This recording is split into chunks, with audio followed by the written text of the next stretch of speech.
அடி தலவாழ இல மேல பரிமாறும் மனம் போல வயிறார பசியாரும் நன்னாடுதா ஏட்டி விருந்தோம்பல் மரபல்லோ தமிழ்நாட்டு சிறப்பல்லோ தலையாய குணமல்லோ வாழ்த்துமே வாழ.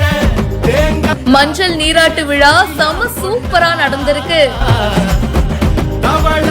அந்த வழியா போன பக்தர்கள், பேருந்துல பயணம் செஞ்ச பக்தர்கள்னு எல்லார் மேலையும் மஞ்சள் நீரை ஊத்தி மகிழ்ந்திருக்காங்க.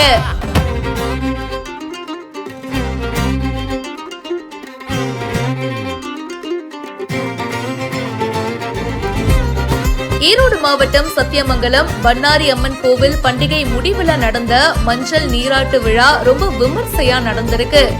ஈரோட்ல சத்தியமங்கலம் பண்ணாரி மாரியம்மன் கோவில் குண்டம் திருவிழாவை தொடர்ந்து மஞ்சள் நீராட்டு விழா நடந்துச்சு. சிறப்பு பூஜைகள்லாம் செய்யப்பட்டு சப்பரத்துல பண்ணாரி மாரியம்மன் எழுந்தருளி இருக்காங்க. அதை தொடர்ந்து அம்மன் சப்பரம் முக்கிய வீதிகள் வழியா உலா வந்திருக்கு. அண்ட் கூடவே அந்த வழியா வந்த பக்தர்கள் மீதும் பேருந்துல பயணம் சென்ற பயணிகள் மீதும் மஞ்சள் நீரை ஊத்தி மகிழ்ந்திருக்காங்க. இந்த வீடியோ இப்ப சமூக வலைத்தளங்கள்ல வேகமா பரவிட்டு இருக்கு. இத பத்தி உங்களுடைய கருத்துக்களை சொல்லுங்க. மேலும் பல இன்ட்ரெஸ்டிங்கான விஷயங்களுக்கு இப்பவே ஃபாலோ பண்ணுங்க.